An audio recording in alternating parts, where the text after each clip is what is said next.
Ei, què passa? Bueno, ja han passat un parell de setmanes, per tant, torna a tocar secció de cine aquí a Metadata. Així que avui us porto un top, spoiler, no és un top, són recomanacions de pel·lícules i sèries absolutament aleatòries, però amb un factor en comú. I és que la tecnologia és un factor absolutament indispensable. Podríem dir que la tecnologia és un personatge més en aquestes pel·lícules i en aquestes sèries. Primer us vull parlar d'una pel·lícula que es va estrenar l'any 2013, que quan m'estava fent el guió per aquest vídeo dic: fa 10 anys ja que van estrenar això! Està protagonitzada per Joaquin Phoenix i Scarlett Johansson, tot i que aquesta segona no apareix en tota la pel·lícula. Ara ho explicarem, això. Joaquin Phoenix, el protagonista, se'ns presenta com un tio tristot i solitari, amb una feina avorridíssima. És escriptor de textos per postals d'aquestes de felicitacions i merdes d'aquestes. Tot això queda emmarcat en un futur no gaire llunyà, però on visualment podem veure que els avenços tecnològics són una mica més enllà dels que tenim a dia d'avui nosaltres. I el kit de la qüestió i la trama de la pel·lícula, la xitxa interessant, ve en el moment en què veiem que aquest protagonista s'enamora, i per dir-ho d'alguna manera que ho puguem entendre, de la seva Siri, de la seva Alexa. Un moment, parem un moment, aquí pel·lícules, des de la sala d'edició. Com que sóc una mica curtet, us he dit que ara us diria per què apareix Scarlett Johansson però no surt en tota la pel·lícula, doncs resulta que no ho especifico. Ella fica la veu a aquesta Siri.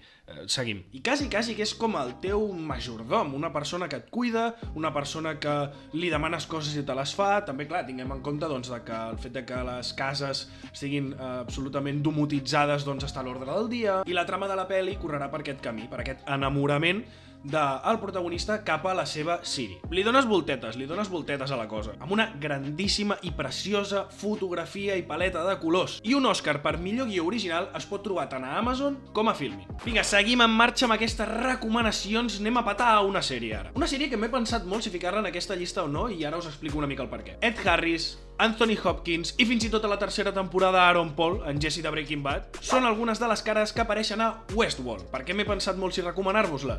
Doncs perquè fa ben poquet s'ha cancel·lat després de la seva quarta temporada i ara mateix no es pot trobar a cap plataforma. Sigui com sigui, només per lo bona que és la seva primera temporada, us ho vull deixar caure per aquí, perquè us soni, si algun dia teniu la possibilitat, posar-vos-la. Per dir-ho ràpid, la sèrie ens presenta una mena de PortAventura, molt més ben currat, sembla un món d'aquests oberts de qualsevol videojoc, que està ple de robots, evidentment en forma de persona, que hi són única i exclusivament per fer-te i viure-hi experiències. Crec que no cal ni comentar que poder accedir a aquest parc d'atraccions és molt car i només hi van persones molt riques, i que les experiències van, com per exemple en la primera temporada, l'estar en un món de l'oest, poder anar amb cavall, poder capturar el tio que hi ha un cartell allà penjat de es busca, recompensa, perquè tu com a visitant vas allà, ho agafes com si fos una missió d'un videojoc i l'endemà aquell robot, encara que el pelis, torna a estar amunt, preparat perquè una altra persona vingui i torni a fer exactament el mateix. Però què passa? Que també hi ha moltes d'altres experiències que passen potser des d'un prisma una mica més sexual, i aquí ja entrem en merdes. Al final, i sense fer spoilers, d'alguna manera és la revolució de les màquines. Aquesta sèrie ens fa pensar fins a quin punt un robot, al cap de molt de temps, pot desenvolupar sentiments, pot desenvolupar records, pot desenvolupar ressentiments, i fins quin punt és just per part nostra, els seus creadors. On estan els límits amb un robot? És violació si és amb un robot? Tot això i molt més a cap plataforma. Vinga, va, seguim, que us vull parlar ara d'una altra pel·lícula. Pel·lícula de l'any 2002, protagonitzada per Tom Cruise i recordada per rebentar-nos a tots el cervell en el seu dia. Us vinc a recomanar Minority Report. Per qui no l'hagi vist, en un món futurista la policia té la possibilitat de veure un crim abans de que es cometi. A banda de que la pel·li és enrabassada i, com us comento, ens va rebentar tots el cervell en el seu dia, a mi el que més em va encantar és aquesta reflexió que et deixa, que tu després estàs anys i anys pensant-hi i et venen al cap preguntes com: és un criminal una persona que encara no ha comès un crim? Però clar, si tu tens la tecnologia per saber-ho, què fas? Et quedes de braços creuats? És que clar, què és el correcte i què no? Bé, sí, com sigui, m'ha semblat una bona idea recuperar aquesta joieta i dir-vos que la podeu trobar a Movistar Plus. I per anar acabant i acabar doncs la cosa una mica més tranquil·la, una mica més amena, us vull parlar d'una sèrie que, tot i tenir aquestes condicions que us comentava, no, que la tecnologia és com una mena de personatge més, es tracta d'una comèdia, es va estrenar l'any 2020, dirigida per, atenció, Greg Daniels, que si us sona és perquè és el director de The Office, la versió americana. Ara mateix té 2 temporades disponibles a Amazon Prime Video i es tracta de ni més ni menys que de Upload. Vale, ok, Upload ha quedat super tosco.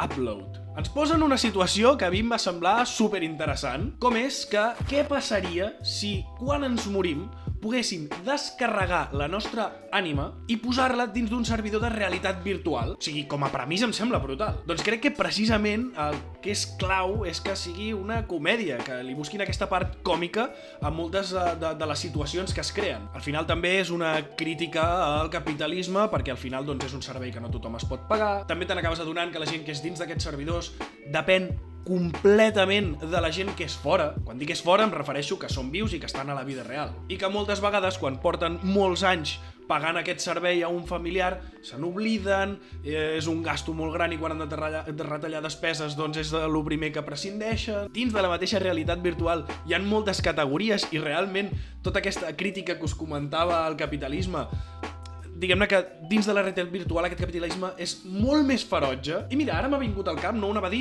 però ho penso dir. De tota aquesta llista que us he portat, la que més il·lusió em faria que us enganxéssiu és Upload. Repeteixo, 2 temporades, Amazon Prime Video. Doncs apa, siguis de pel·lis, siguis de sèries, tinguis la plataforma que tinguis, si t'ha cridat l'atenció alguna d'aquestes opcions, segur que tens la possibilitat de poder-la veure. Apa, jo em despedeixo fins al proper vídeo. Recordar-vos que us podeu subscriure al canal de Metadata per estar sempre atents i atentes a tot el nostre contingut. M'encantaria que deixéssiu a comentaris les vostres recomanacions de pel·lícules o sèries on la tecnologia és un personatge més, o si heu vist alguna de les opcions que jo us he recomanat i què us han semblat. I ara sí que sí, ens veiem aviat. Ciao!